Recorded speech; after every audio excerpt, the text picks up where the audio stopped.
저는 본문 말씀 통해서 우리 버려야 할 신앙과 추구해야 할 신앙이라는 제목으로 하나님의 은혜를 좀 나누기를 원하는데요. 이제 남유다가 바벨론에게 완전히 멸망을 당하고 이제 남아있는 사람들이 있는데요.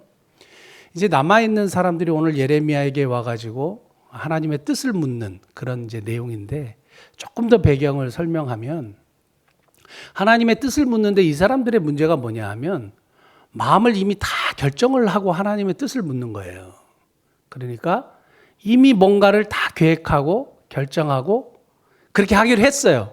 그런데 이제 뭐라고 얘기하냐면 하나님이 무엇이라고 말씀하시든지 그 말씀이 좋든지 좋지 않든지 순종하겠습니다. 이렇게 이제 얘기를 한단 말이죠. 근데 하나님이 바보가 아니잖아요. 왜 그 마음을 모르시겠어요? 그런데 이 사람들이 이렇게 말하는 근거가, 그리고 또 그런 좀 이해가 가는 부분이 있어요. 왜 그러냐 하면 요 바로 전에 어떤 일이 있었냐면 그 바벨론이 유다를 멸망시키고 나서 유다의 한 장관 중에 한 사람을 총독으로 세웁니다. 그다랴라는 사람을 총독으로 딱 세웠어요. 근데 이 총독을 이스마엘이라는 사람이 죽여버려요. 그래서 탁 죽였습니다. 사실은 이 죽이기 전에 오늘 본문에 등장한 요하난이라는 사람이 그다랴 총독에게 찾아가가지고 아무래도 이스마엘이 당신을 해코지할 것 같다. 준비해야 될 것 같다. 그래서 준비해서 문제가 없도록 하십시오. 이렇게 이제 조언을 합니다. 그런데 그다랴가 이스마엘이라는 사람이 그런 사람이 아니라, 그리고 나를 죽일 리가 없다. 걱정하지 말고 쓸데없는 소리 하지 말아라. 이렇게 했어요.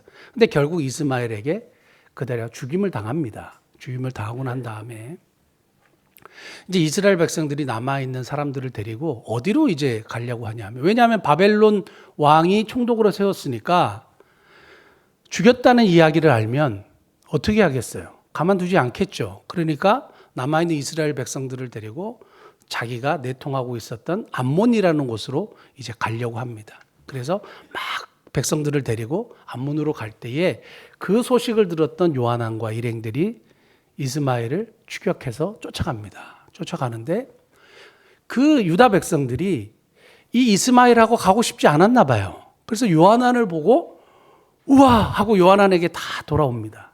다 돌아옵니다.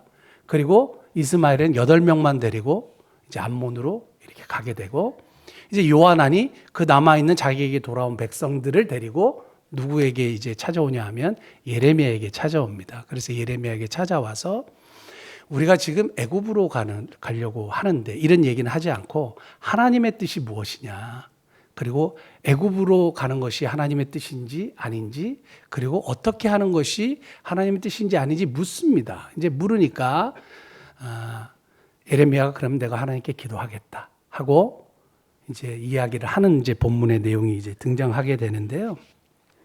그 10일 후에 하나님의 응답이 와요. 10일 후에 하나님의 응답이 와요. 왜 하나님은 딱 금방 딱 응답 안 해주시고 한참 있다가 대답을 해주실까요? 여러분, 우리가 항상 기도하잖아요. 기도하는데 금방 딱 응답해 주시면 얼마나 좋아요. 그런데 하나님은 어떤 사람에게 10일, 어떤 사람에게 10년, 어떤 사람들에게는 뭐 20년? 왜 이렇게 응답이 탁탁탁탁 되지 않을까요? 거기에는 하나님의 분명한 섭리와 하나님의 뜻이 있을 겁니다. 그런데 분명한 것은 하나님 반드시 응답하신다는 거죠. 예스든지 노든지 웨이트, 기다리라든지 하나님은 반드시 응답하시는데 그것이 가장 우리에게 합리적이고 좋은 것이고 최선의 응답이기 때문에 그렇습니다. 그러므로 우리가 기도할 때 포기하지 않고 기도해야 되죠. 그래서 이렇게 기도를 했는데 3가지 응답이 와요. 이 땅에 남아 있어라. 바벨론 왕을 두려워하지 말아라.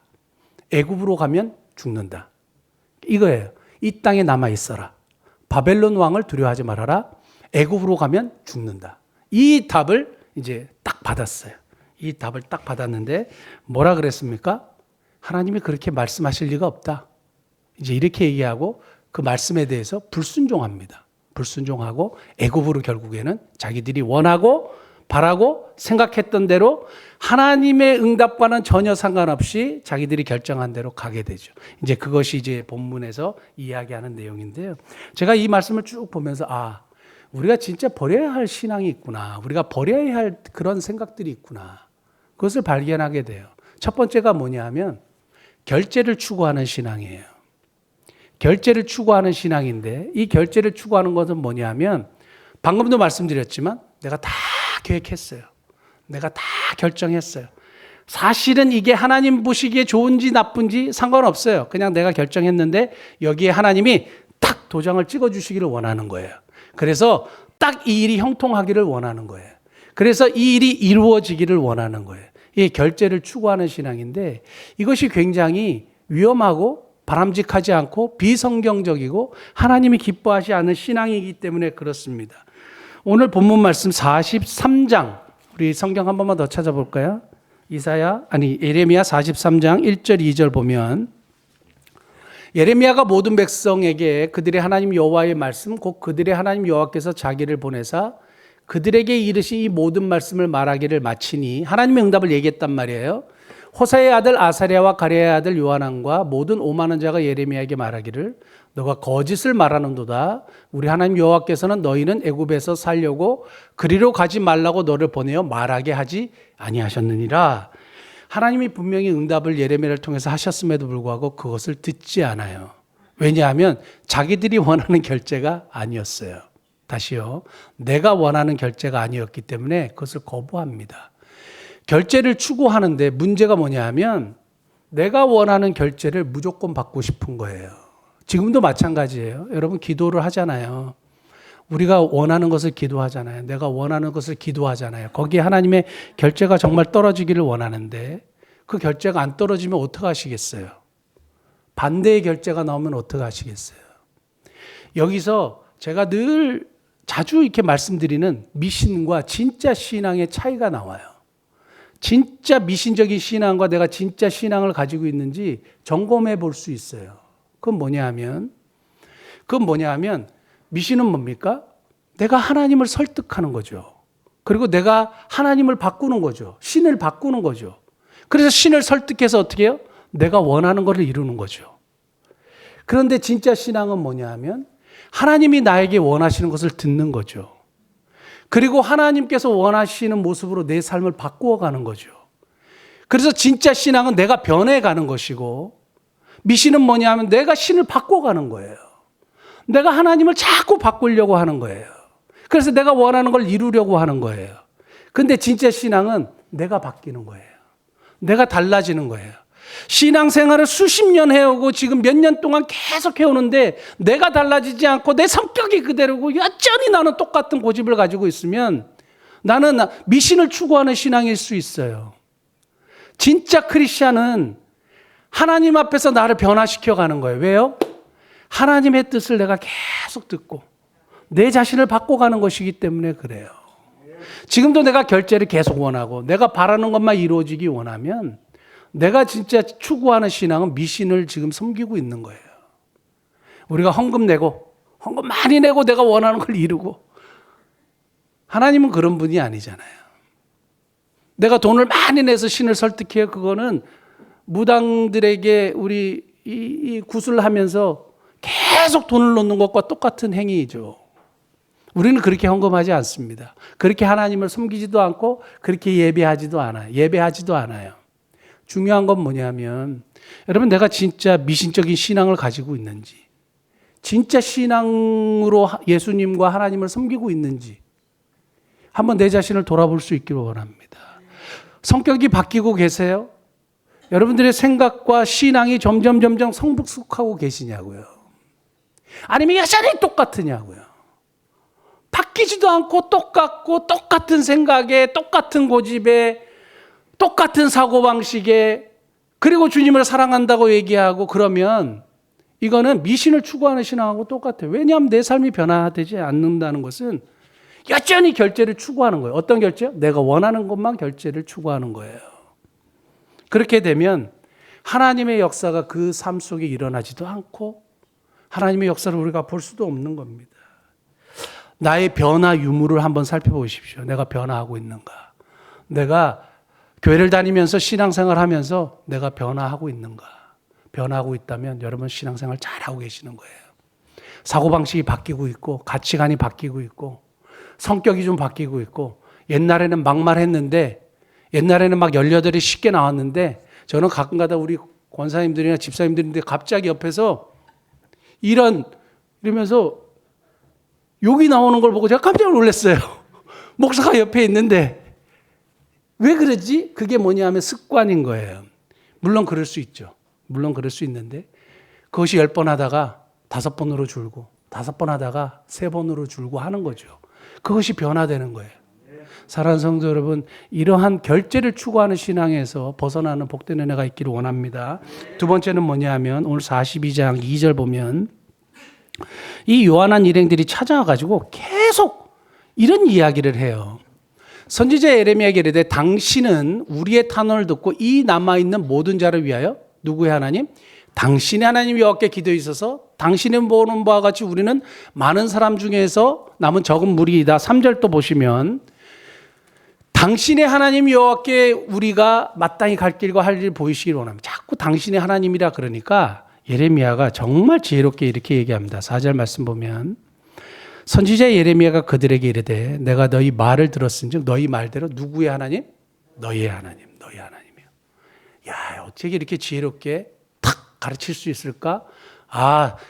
제가 이걸 보면서 하나님 앞에 이런 지혜를 좀 구해야 되겠다 생각을 했어요. 왜냐하면 막 잔소리하고 가르치는 게 아니라 이렇게 참 지혜롭게 탁 말로 가르치면 참 좋겠다 이런 생각을 하는데 두 번째 우리가 버려야 될 신앙은 뭐냐 하면 의타신앙이에요. 당신의 하나님. 제가 믿는 하나님과 여러분들이 믿는 하나님이 좀 달라 보이세요? 제가 믿는 하나님이 조금 더 기도 응답을 좀 잘해 주시는 것 같지 않으세요? 막 교회가 세워지고 이런 거 보면 저의 하나님이 좀 이렇게 기도 응답을 더 잘해 주시는 것 같지 않으세요? 여러분들이 기도하는 하나님하고 뭔가 달라 보이지 않습니까? 근데 우리가 믿는 하나님 똑같은 하나님이죠. 제가 믿는 하나님과 여러분들이 믿는 하나님이 다른 하나님이면 그 이상하지 않아요? 우리가 믿는 하나님은 똑같은 하나님이에요. 성경의 하나님이에요. 그런데 우리는 우리도 모르게 자꾸 뭔가 저 사람이 믿는 하나님이 좀 세 보이는 거예요. 그리고 그 사람의 신앙이 더 강해 보이고 그러므로 자꾸 그를 의지하려고 하고 그를 통해서 들려주는 뭔가 좋은 조언을 듣고 싶어 하는 거예요. 여러분 1517년에 종교개혁이 일어났는데요. 그 종교개혁자들을 통해서 어마어마한 놀라운 역사가 일어난 가장 큰 핵심 중에 하나가 뭔지 아세요? 이 하나님의 말씀이 성직자들에게만 주어졌어요. 그래서 일반 평신도들은, 일반 성도들은 성직자를 통한 말씀만 들었어요. 그래서 그게 진짜인지 아닌지 검증해 볼 필요도 없이 항상 성직자를 통해서만 들었어요. 근데 마틴 루터와 종교개혁자들이 성경을 보니까 그게 아닌 거예요. 만인 제사장인 거예요. 모든 하나님의 백성이 왕 같은 제사장인 거예요. 누구든지 하나님 앞에 나아갈 수 있는 거예요. 그래서 종교개혁을 통해서 뭐가 이루어진지 아세요? 모든 사람들에게 성경이 주어졌어요. 그 모든 사람들이 성경을 읽을 수 있게 됐어요. 그러니까 알게 된 것이 뭔지 아세요? 내가 직접 하나님 앞에 나아갈 수 있구나. 내가 저 성직자를 통해서만 하나님 앞에 나아가는 것이 아니라 예수님께서 새롭고 산 길을 열어놓으셨구나. 누구든지 하나님 앞에 액세스, 그러니까 하나님 앞에 접근할 수 있구나. 하나님 앞에 나아갈 수 있구나. 발견하게 된 거예요. 여러분, 다른 사람을 통해서 하나님 앞에 나아가는 거 아니에요. 내가 하나님 앞에 나아가는 거예요. 내가 하나님을 만나는 거예요. 여러분이 저를 통해서 하나님을 만나는 게 아니네요. 여러분들이 하나님을 만나시는 거죠. 우리가 하나님과 단독자로 만나는 겁니다. 이게 신앙생활이고 거기서 하나님의 은혜와 하나님의 역사를 체험하는 거죠. 그러니까 우리가 다른 사람, 당신의 하나님, 이정목의 하나님, 목사님의 하나님이 아니라 내 하나님이에요. 사랑하는 성도 여러분, 우리가 의타신앙에서 벗어나야 합니다. 제가 알고 있기로는 저는 저희 할머니처럼 기도를 많이 한 분을 본 적이 없어요. 근데 저희 할머니가 항상 제가 국민학교, 엄북국민학교를 다녔거든요. 청담동에. 이렇게 5학년 때인가 6학년 때인가. 하여간 저희 집에 권사님들이 여러 분 찾아왔어요. 아직도 기억나요. 서권사님, 전권사님 이런 분들이 찾아왔는데 능력이 많은 분이래요. 그래서 딱 가방 메고 집에 오면 정모가 누워라. 그러면 이렇게 누워요. 누우면 이제 서권사님이 기도를 시작하는 거예요. 막 어떨 때는 안차를 하고 똑같은 데를 계속 때리면 어떤지 아세요? 엄청나게 아파요. 그러니까 계속 거기를 때려요. 아직 안 된다는 거예요. 계속 때려요. 그러니까 아프다 그러면 좀 더 참아야 된다는 거예요. 그리고 또 이 서권사님의 이 기도의 스타일은 이렇게 손을 이렇게 해가지고 이렇게 계속 이렇게 돌려요. 그러면 엄청 이게 뭐라 그러죠? 예? 막 그래서 막 웃음이 나가지고 막 간지러워가지고 어떻게 할 수가 없어요. 안 된다는 거예요. 이게 안 간지러워, 이게 뭐죠? 그래야 맞다는 거예요. 그래 계속 이러는 거예요. 제가 이분들이 가고 나서 나중에 할머니 나는 진짜 아무것도 잘 모르겠지만 나는 저분들보다 할머니가 더 많이 기도하시는 것 같다. 할머니가 더 많이 기도하시는 것 같다. 그리고 나중에 이제 좀 더 성숙해가지고 할머니한테 그랬어요. 나는 누구보다도 할머니의 영성이 저분들보다 더 나은 것 같은데 굳이 저분들 불러가지고 나 누워가지고 이렇게 기도 안 받게 해도 될 것 같다. 할머니가 그냥 기도해 주시는 것이 훨씬 더 능력이 또 하나님이 더 잘 들어주실 것 같다. 이런 이야기를 여러 번 했던 적이 있습니다. 그런데 그렇게 기도를 많이 해도 자기보다 이 전권사님과 서권사님의 이 능력과 또 하나님의 응답이 더 빠르다고 생각하셨던 것 같아요. 나중에는 이제 그것에서 벗어나셨지만 여러분 의타신앙에서 벗어나야 합니다. 당신의 하나님이 아니라 내 하나님으로 고백하고 하나님이 우리 목사님은 특별히 사랑하시는 것 같아요. 여러분은 특별히 안 사랑하시는 것 같으세요? 똑같이 특별히 사랑하세요. 똑같이 특별히 사랑하세요. 하나님이 차별을 두고 사람을 사랑하실까요? 하나님의 뜻이 계셔서 누구의 기도는 빨리 응답해 주시고 누구의 기도는 늦게 응답하시고 그런 건 있겠죠. 하나님의 섭리 가운데. 그런데 하나님이 차별을 두고 사람을 판단하시고 너는 아니야. 너는 좀 있다가. 그래 너는 괜찮아. 이렇게 하면서 하나님이 차별하는 분이 아니에요. 우리가 생각하는 인간의 하나님이 아니란 말이에요. 우리가 생각하는 하나님보다 우리가 정말 하나님은 더 크고 더 위대하시고 더 어마어마한 분이죠. 그래서 그분의 포용력과 그분의 긍휼을 우리가 상상할 수 없는 거죠. 사랑하는 성도 여러분, 의타신앙에서 벗어나는 복된 은혜가 있기를 예수님으로 축복합니다. 마지막 세 번째는 42장 14절에 보면 이 사람들이 왜 애굽으로 가려고 했냐 하면 이렇게 되어 있습니다. 선지자 예레미야가 또 너희가 말하기를 아니라 우리는 전쟁도 보이지 아니하며 나팔 소리도 들리지 아니하며 양식의 궁핍도 당하지 아니하는 애굽 땅으로 들어가 살리라 하면 잘못되리라. 이 사람들이 뭘 생각했냐 하면 전쟁이 없고 그러니까 나팔 소리도 없고 아주 양식도 궁핍도 당하지 아니하니까 풍부한 곳이죠. 그래서 여기로 가야 되겠다 생각한 거예요. 이건 뭘 얘기하냐면 하나님 없는 성공이에요. 하나님 없는 번영이에요. 다시요. 추구하지 말아야 할 우리가 버려야 할 신앙 중에 아주 중요한 것이 하나 있는데 그건 뭐냐면 하나님 없는 성공을 추구하는 거예요. 다시 말씀드릴게요. 전쟁도 없고 풍성하고 그래서 나에게 많은 것을 두는 애굽 땅으로 가는 거예요. 근데 하나님은 상관이 없어요. 하나님은 상관이 없고 나에게 이 땅에서 번영과 풍요와 성공을 준다면 거기로 가겠다는 거죠. 이것은 우리 크리스찬들에게 항상 부닥치는 문제입니다. 하나님과 돈이 주어졌을 때 돈을 선택하느냐 하나님을 선택하느냐 이러한 어떠한 분명한 극적인 문제도 다가올 때가 있어요. 조금만 거짓을 우리가 하면 돈을 벌 수도 있고 조금만 부정적이고 하나님을 잠깐 부인하면 많은 것을 취할 수 있기 때문에 이것은 항상 우리 앞에 주어지는 유혹과 문제란 말이에요. 그런데 하나님 없는 성공을 추구하면 어떻게 되는지 아세요?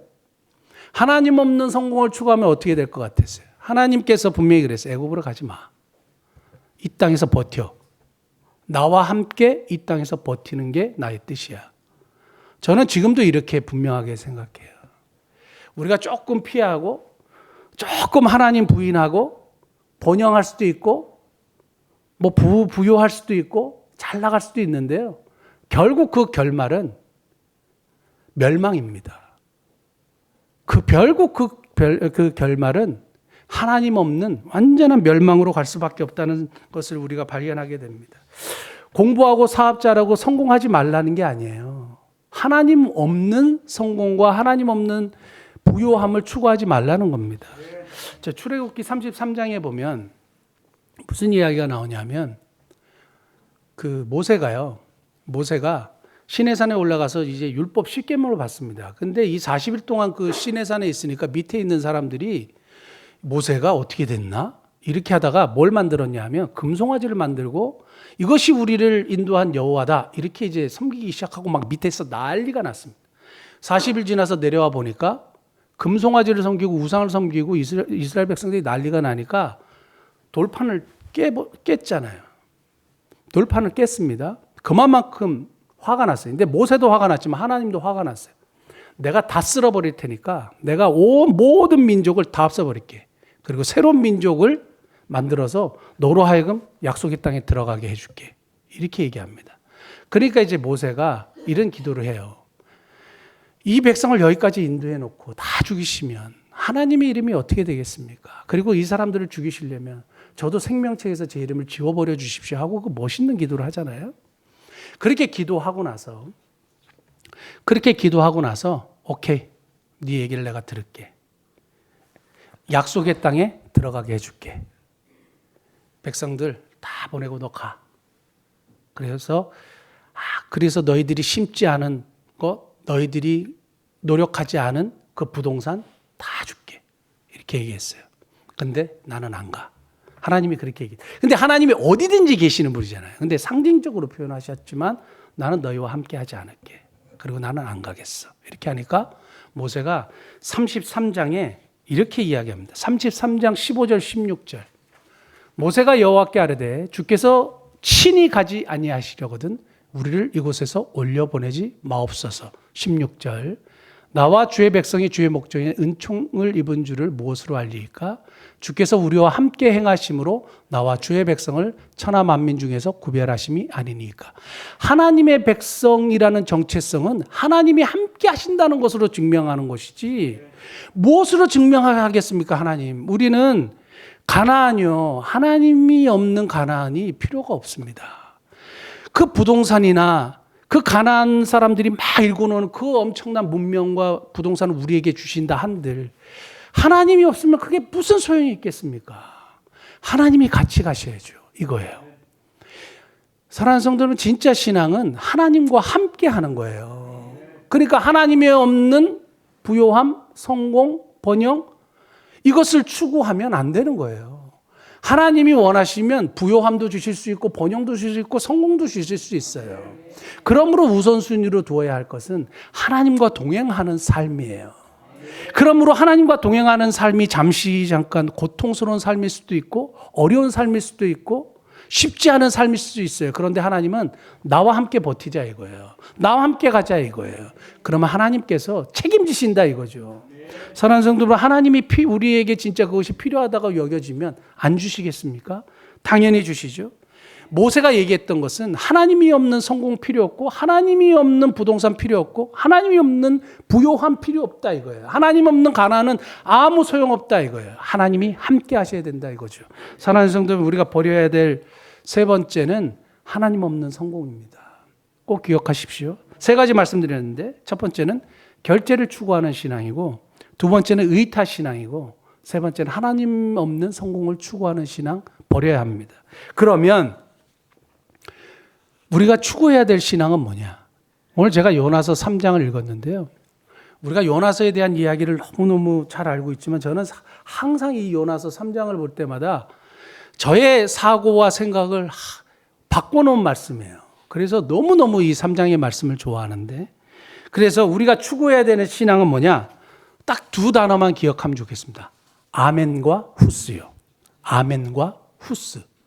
아멘이라는 말은 믿는다는 말이죠. 오늘 우리 요나서 3장 다시 한번 보실까요? 요나서 3장 보시면 요나가 니느웨에 가가지고 40일이 지나면 이 성이 무너지게 진다 이런 그 멸망에 관한 저주의 말을 이렇게 하나님의 말씀을 대변을 딱 하잖아요.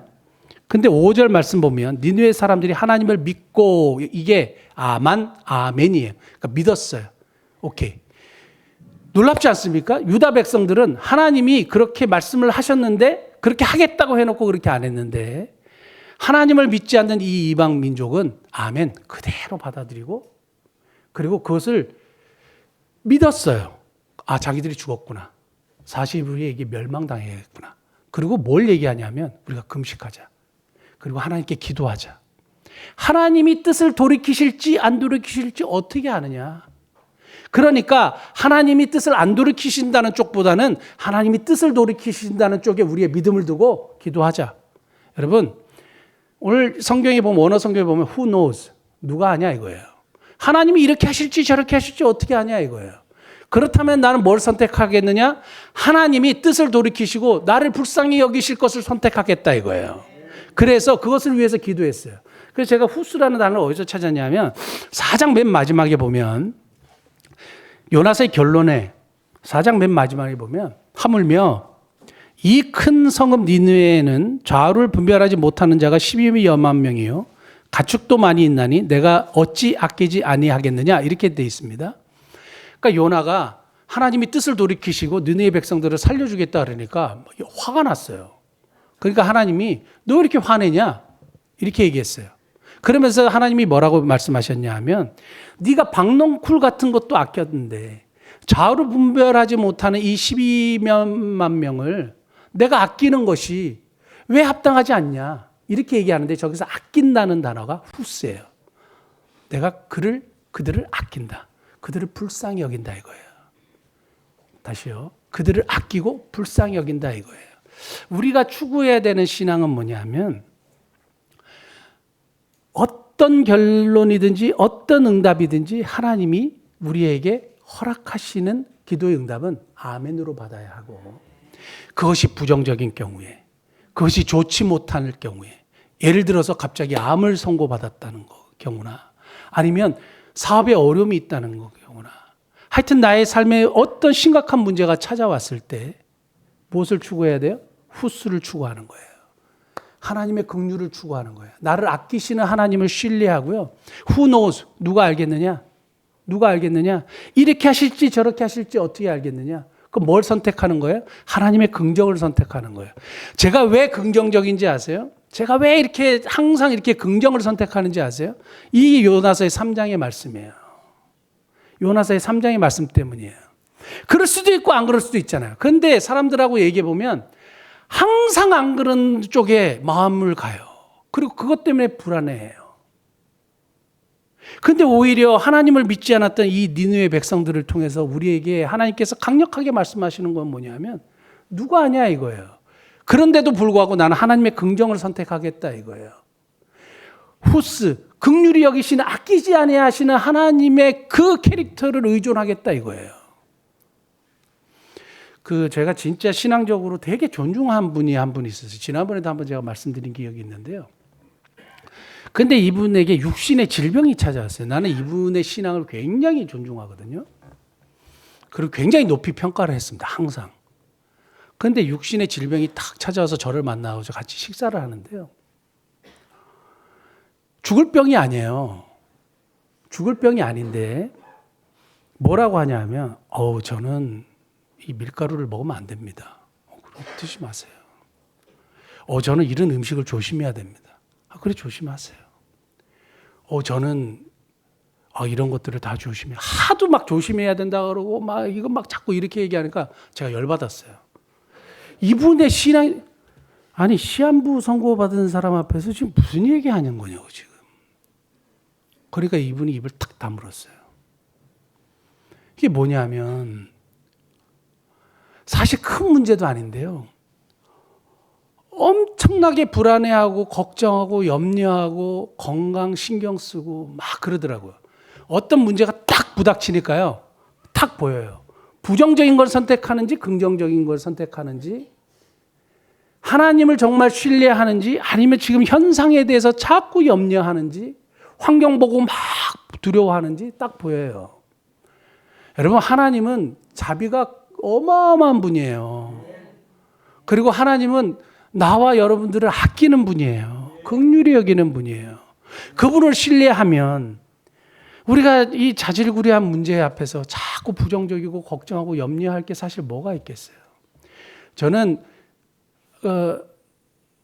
신앙생활 해오면서 요즘에 확실하게 드는 제 삶의 딱 한 문구를 이렇게 발견을 했습니다. 그리고 그것이 제 삶의 모토와 같은 것이 됐어요. 그게 뭐냐면 세상에 염려할 것이 아무것도 없다는 거예요. 하나님을 믿으면.